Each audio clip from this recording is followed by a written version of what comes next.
레위기 19장 35절부터 37절까지의 말씀입니다.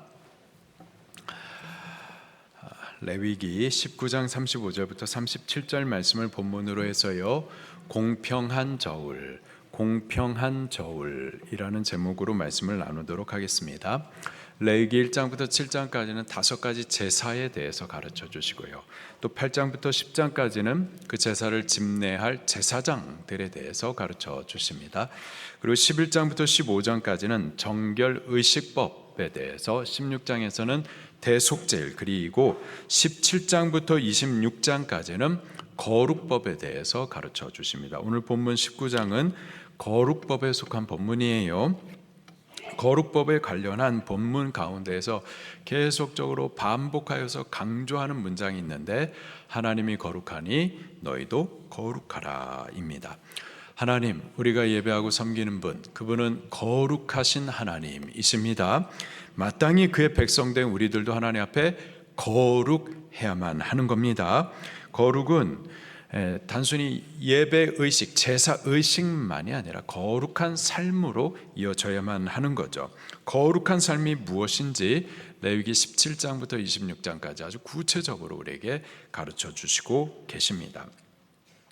오늘 본문에서는요, 공평을 통하여서, 정직을 통하여서 거룩이 무엇인지, 거룩한 백성들은 어떻게 공평하고 정직해야 되는지에 대해서 말씀을 주십니다. 35절 말씀입니다. 시작. 너희는 재판할 때나 길이나 무게나 양을 잴 때 불의를 행하지 말고. 재판할 때 재판장이 불의를 행하는 것이란 뭘까요? 재판할 때 재판장이 행하는 불의, 어떤 게 불의일까요? 공평하지 못하게 재판하는 거죠. 재판장의 판결권은 엄청난 권력입니다. 대통령도 탄핵시킬 수 있는 자리가 재판장의 판결 자리인 거예요. 한 사람의 죄의 유무를 결정하기도 하고, 심지어는 그 사람의 생명과 사망을 결정하기도 하는 자리가 이 재판의 자리인 거예요. 때문에 그는 큰 책임감을 갖고 공의와 정의로 재판해야만 하는 거죠. 구분 재판, 불공평함이 없어야만 하는 겁니다. 외압에 치우쳐가지고 구분 재판을 해서는 안 돼요. 출애굽기 23장 2절 말씀에 기록하기를 다수를 따라 악을 행하지 말며 송사에 다수를 따라 부당한 증언을 하지 말며. 재판장이 다수를 따라 악을 행한다. 그런 게 뭘까요? 북한의 인민재판이 그렇습니다. 근거도 없이, 절차도 없이, 규명하지도 않고 막 사람들을 선동하는 거죠. 반동분자라고 악을 쓰고 소리를 지르고 그렇게 분위기를 조성해서 누구라도 마음에 안 들면은, 자기들의 이념을 따르지 않으면은 그게 죄예요. 그냥 죄인으로 몰아가고 그렇게 죄인을 만들어 버리는 거죠. 한국에서도 여론에 의하여서 이 재판의 결과 달라지기도 해요. 대중이 원하는 것을 따라서 판결하는 거죠. 성경은 이에 대해서 이렇게 분명히 말씀해 주십니다. 다수를 따라 악을 행하지 말며.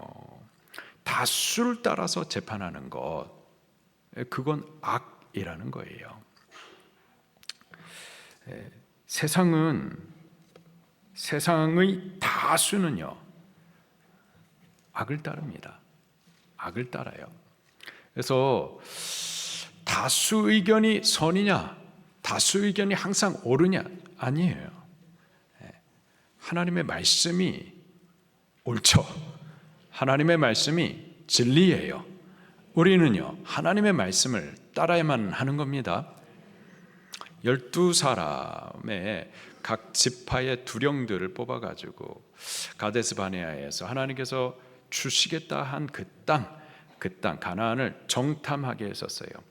12사람이 가나안 땅을 가서 보니까는 그 땅에 과연 하나님께서 약속하신 말씀대로 젖과 꿀이 흐르는 땅이었었거든요. 기름진 옥토였었거든요. 거기서 자라는 포도 송이 하나를 보니까는 어마어마했었거든요. 그것을 보고서는 야, 정말 하나님께서 말씀하신 대로 젖과 꿀이 흐르는구나. 그런데 그 땅의 백성을 보니까는 안악 자손의 후예였어요. 골리앗처럼 키도 크고 싸움 잘하는 거인들이었습니다. 그들을 보면서 우리 자신을 보니까는 그들 앞에 꼭 메뚜기 같았었어요. 메뚜기 같이 작고 힘없고, 그 안악 자손의 후예들, 그들이 이미 가나안 땅에 살면서 주인 노릇하고 있는데 우리가 그 땅을 얻기 위해서는 저 백성과 싸워서 이겨야 될 텐데, 이거는 이기지 못하겠구나. 그냥 눈에 보는 대로 믿은 거예요. 하나님의 말씀보다. 하나님의 말씀은 그 땅을 차지하게 하리라 하셨는데 우리의 생각은 보는 대로 믿고서 안 된다 했었던 거죠. 그것을 보고 다시 이스라엘 회중에 돌아와가지고 믿음 없는 소리를 막 짓거리되는 거예요. 그 땅이 젖과 꿀이 흐르는 땅은 맞긴 맞는데 그 땅의 백성들은 안악 자손의 후예라. 그 앞에 우리 자신을 보니까 메뚜기 같았고 우리는 그들과 싸워가지고 질 수밖에 없고 우리는 그 땅을 절대 차지할 수 없다. 이따우 믿음 없는 소리를 했었던 거죠. 보는 대로 믿고 상황을 그냥 판단하는 대로 계산하는 대로 그냥 말해버리는 거예요. 전혀 하나님의 말씀과 상관없이 그냥 짓거리는 거죠. 12사람이 갔습니다. 그 중에서 몇 사람이 그렇게 믿음 없는 소리를 했어요? 10사람. 다수가 믿음 없는 소리를 했었던 거예요. 다수가. 이스라엘 회중은요 10사람의 소리를 들었어요? 아니면 믿음 있는 2사람 여호수아하고 갈렙이 믿음의 선포를 했는데 아니다, 그 땅을 우리가 반드시 차지할 것이다.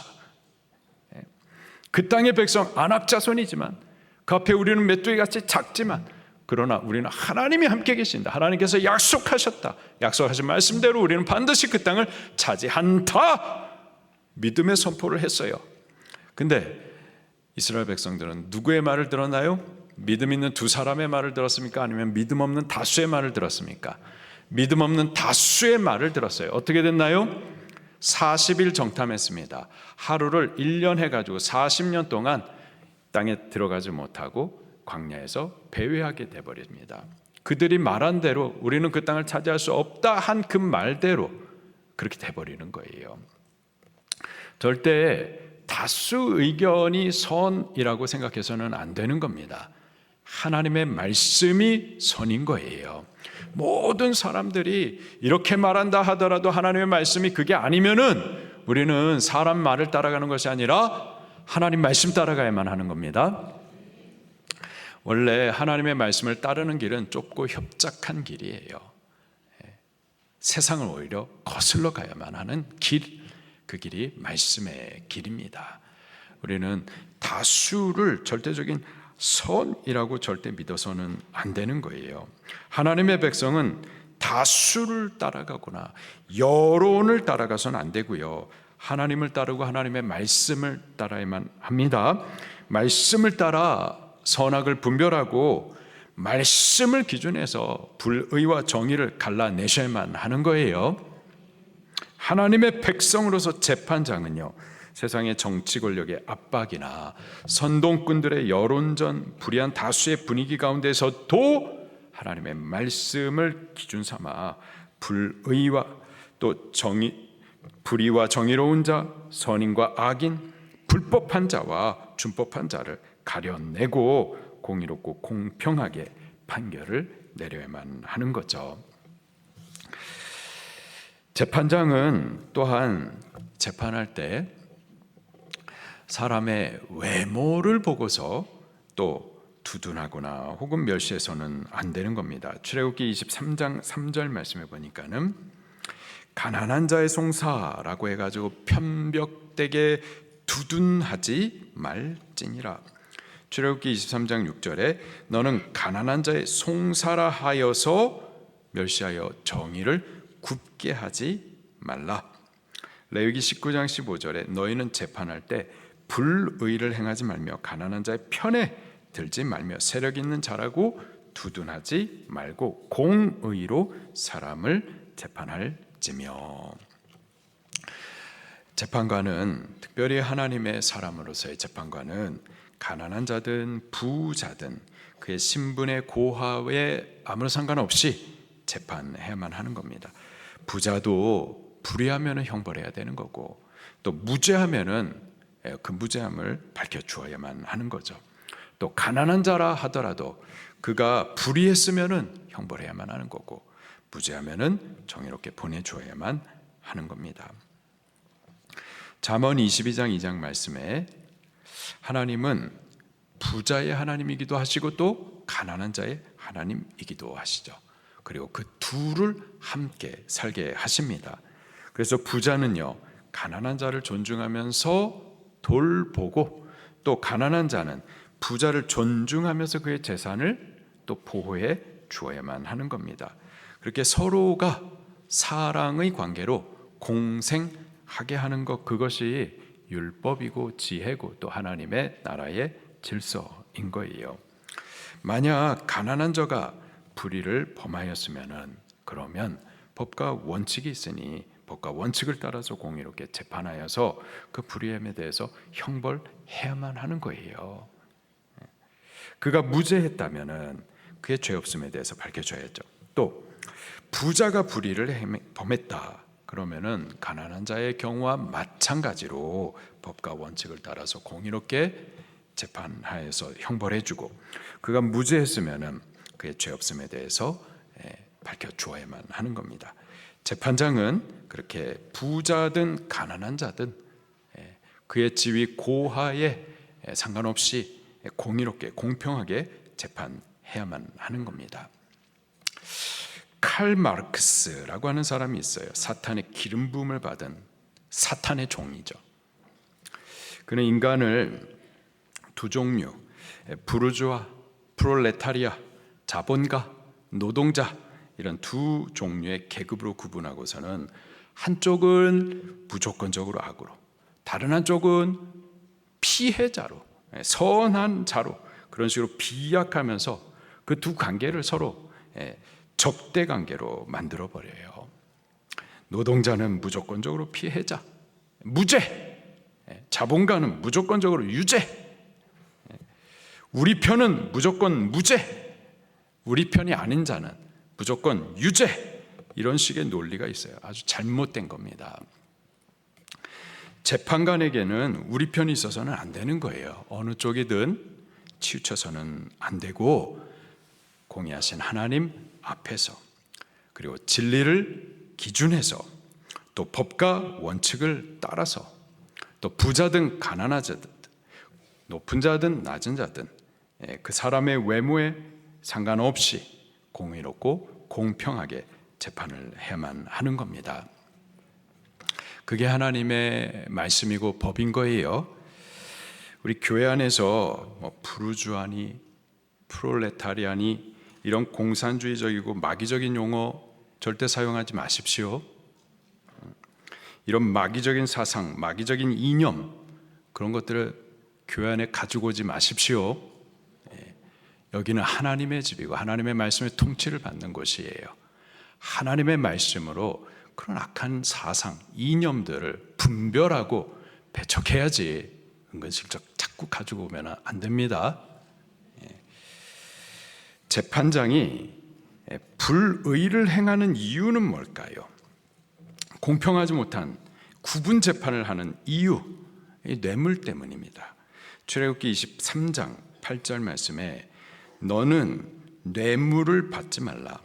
뇌물을 받는 자의 뇌물은 밝은 자의 눈을 어둡게 하고 또 의로운 자의 말을 굽게 하느니라. 신명기 16장 19절에 뇌물을 받지 말라. 뇌물은 지혜자의 눈을 어둡게 하고 또 의인의 말을 굽게 하느니라. 재판장은 뇌물을 생각하고 뇌물을 좋아하고 뇌물 받아서는 안 되는 겁니다. 눈이 어둡게 되어지고 또 의로운 자의 말도 굽게 되는 거죠. 선물이 있고요, 또 뇌물이 있어요. 둘은 다른 거예요. 선물은 사랑과 존경 또 위로와 용기를 전하고 또 표현하는 것으로서 그 사람을 위하는 거죠. 선을 위하는 겁니다. 이런 선물은 서로 간에 주기도 하고 받기도 할 수가 있겠어요.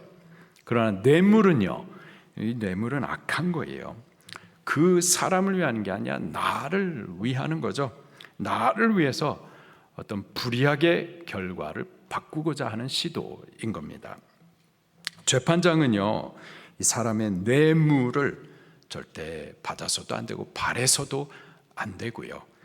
의로우신 재판장 되시는 하나님을 두렵게 인식하셔야만 하는 겁니다. 재판장, 그 재판하는 자리, 어마어마한 권력의 자리인데요, 어마어마한 책임 있는 자리인 거예요.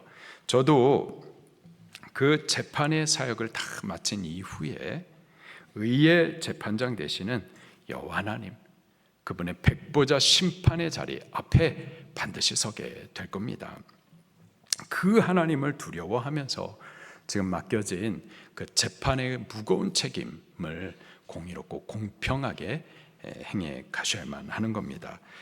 그것이 재판장에게 있어서는 거룩인 거예요. 하나님의 사람으로서 재판장은 하나님을 인식하면서 공의롭게 또 공평하게 재판함으로 하나님의 거룩하심을 세상 가운데 나타내 줘야만 하는 겁니다. 우리 자녀들 가운데 지금 현재 우리 방주교회는 재판장님이 안 계시니까, 그러나 우리 자녀들 가운데 앞으로 통일 대한민국의 대통령도 나오게 될 거고, 또 입법자 국회의원들도 나오게 될 거고, 또 재판장님들도 세워지게 될 텐데, 세상의 명예나 권력으로 생각해서는 안 되고, 하나님의 종으로서 대통령, 하나님의 종으로서 입법자, 하나님의 종으로서 재판장으로서의 사명을 할 수 있기를 바랍니다. 특별히 우리 재판장들은 이러한 세상의 외압에 치우쳐서는 안 되고, 또는 사람의 외모에 또 치우쳐서도 안 되고, 또는 뇌물에 치우쳐서는 안 되고, 공의로우신 하나님 앞에 법과 원칙을 따라서 공의롭고 공평하게 재판함으로 거룩하신 하나님, 그분을 세상 가운데에 좀 드러낼 수 있는 사명하는 자들이 많이 세워지기를 예수님 이름으로 축원합니다. 재판장들 뿐만이 아니라 우리 장사하는 분들, 장사하는 가운데, 기업 경영하는 가운데에서도 우리 공평함과 정직으로 세상 가운데 거룩을 나타내셔야만 하겠어요. 35절 후반에 보니까는 기록하시기를 길이나 무게나 양을 잴 때 불의를 행하지 말라 말씀을 하십니다. 또 36절 계속 읽겠습니다. 시작. 공평한 저울과 공평한 추와 공평한 에바와 공평한 흰을 사용하라. 나는 너희를 인도하여 애굽 땅에서 나오게 한 너희 하나님 여호와이니라. 아멘. 저울과 추, 물건의 무게를 재는 기구이죠. 에바라고 하면은 곡물의 부피를 재는 기구예요. 그래서 보리 혹은 밀가루 이런 것들의 부피를 잴 때 사용하는 기구로서 1에바라고 하면 약 22리터 정도를 말합니다. 또 흰이라고 하면은 포도주나 기름 같은 이런 액체류를 잴 때 또 사용하는 기구입니다. 그래서 1흰 하면은 약 3.6리터 정도를 말해요. 이렇게 저울과 추 또는 에바, 흰, 이렇게 부피나 양이나 무게를 재는 이러한 기구들, 이건 다 장사할 때 또는 매매할 때 사용하는 기구들입니다. 36절을 다시 보면은 반복하면서 강조하는 단어들이 있어요. 기록하기를 공평한 저울, 공평한 추, 공평한 에바, 공평한 흰을 사용하라. 어떤 단어가 반복되고 강조되고 있죠? 공평한, 속여서는 안 된다라는 겁니다. 장사할 때 공평한 저울과 추, 또 공평한 에바와 흰을 사용하여 가지고 사고자 하는 이들, 바이어들, 그들에게 정직하게 판매해야만 하는 거죠. 속여서는 안 되는 겁니다. 정직하게 장사해야만 하는 거예요. 세상 사람들은 조금이라도 속여가지고 이렇게 정직하지 않은 이익을 얻어내려고 하죠. 세상은 그렇습니다. 예전에 미국에서 손님들이 오면은 한국 교포들이 오면은 마른 멸치 뭐 이런 것들을 박스채 이렇게 사가서 그거를 이제 교포들한테 막 선물로 나눠주기 위해서 그렇게 선물을 사는데 막 많이들 사잖아요. 많이들 사. 그 인천공에서 오다 보면은 그 소래포구, 제가 손님들 보시느라 거기도 여러 번 갔는데 앞에서 이렇게 진열된 것은 괜찮아요. 근데 박스 가져온 걸 뜯어보면은 이게 제품이 다른 거예요. 자꾸 이렇게 속이는 거. 딸기 위에가 아주 예뻐 보이는데 아래 칸에는 좀 다른 거예요. 이런 거. 다 속이는 거죠. 세상 사람들은 그렇게 해가지고 정직하지 못한 이익을 얻어내려고 합니다. 세상은 그래요. 그러나 세상 가운데서 우리는 세상 사람은 아니에요. 우리는 어떤 사람? 하나님의 사람들입니다. 세상 사람들과 함께 섞여 살지만 그러나 우리는 세상 사람 아니에요. 세상 가운데 있는 구별된 하나님의 백성들입니다. 하나님의 백성으로서 하나님의 거룩하신가 같이 우리도 거룩하여서 세상이 속이고 정직하지 못할 때 우리는 정직하게 장사하셔야만 하는 거예요.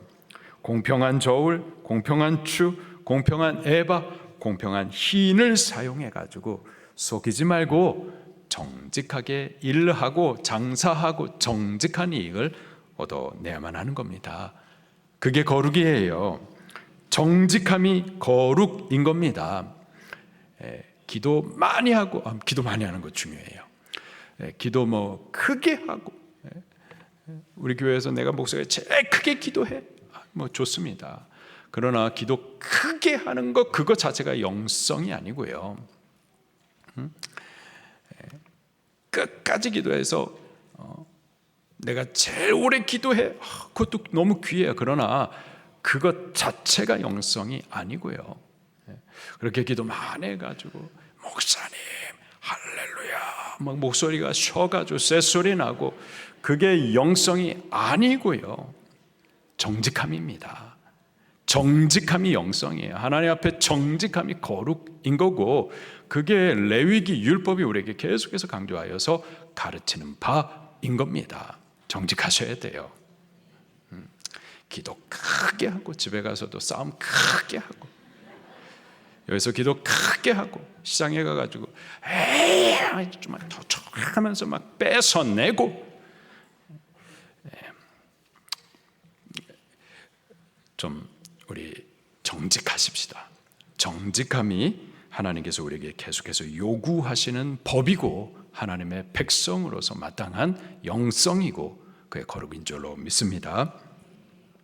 우리 직장에서도 마찬가지예요. 근무 시간이 있는데 근무 시간을 속이거나 하지도 않은 실적을 막 부풀려 가지고 적어서 보고하거나 또 맡은 업무인데 제대로 하지 않는 것, 또 공금을 쓰고서는 그 비용 처리를 갖다가 정직하지 못하게 이렇게 보고하는 것, 이게 다 세상 사람들이 하는 법이에요. 그러나 우리는 그러면 안 됩니다. 정직하셔야죠. 또 우리 학생들, 학교에서 예수님 믿는 학생으로서 우리 정직하셔야 됩니다. 거짓말해서는 안 돼요. 시험 볼 때 컨닝하면은 안 돼요. 여보세요? 또 숙제 친구 거 그냥 베껴가지고 내는 것도 바르지 못해요. 뭐 봉사활동 보고하는데 그 시간을 채우지 않았는데 그리고 거짓말로 채워가지고 보고하는 거 안 돼요. 학원 안 가고 친구들이랑 놀러 갔다 와가지고는 집에 와서 엄마한테 거짓말하는 거 안 돼요. 우리 부모님들은 자녀들을 믿어주되 다 믿어서는 안 돼요. 학원에서 뭔가 아이가 잘못했어요. 학원 선생님 말도 들으셔야 돼요. 아이 말을 다 믿어서는 안 돼요. 아이가 뭐라고 말하겠어요? 자기를 위해서 말하겠죠. 좀 잘 분별해가지고 들으시고 믿어주되, 그러나 다 믿어서는 안 되고, 아이가 계속 거짓말하도록 거짓말하지 못할 환경을 만들어야지. 자꾸 그렇게 치우쳐가지고 아이 말 듣고서 아이가 계속해서 거짓말하도록 하게 해서는 안 되는 겁니다. 우리 세상의 친구들은 그렇게 컨닝도 하고 숙제도 뺏겨가지고 내고 뭐 이렇게 거짓말 많이 하지만, 우리는 예수님 믿는 사람이고 세상 가운데서 세상 친구들 같이 어울려서 웃기도 하고 뭐 공부도 놀기도 할 수 있지만, 그러나 그 가운데서 우리는 구별되셔야만 합니다. 정직하셔야만 해요. 그것이 하나님의 사람으로서의 거룩함인 겁니다. 오늘 우리가 그렇게 이 세상에 살면서 하나님의 거룩하심을 따라 우리들도 거룩할 수 있기를 바랍니다. 우리 장사하면서, 사업하면서, 학교에서, 직장에서 정직함으로 하나님의 백성된 거룩함을 세상 가운데 드러낼 수 있기를 예수님 이름으로 축원합니다. 우리 말씀 붙들고 통성으로 기도하시겠습니다.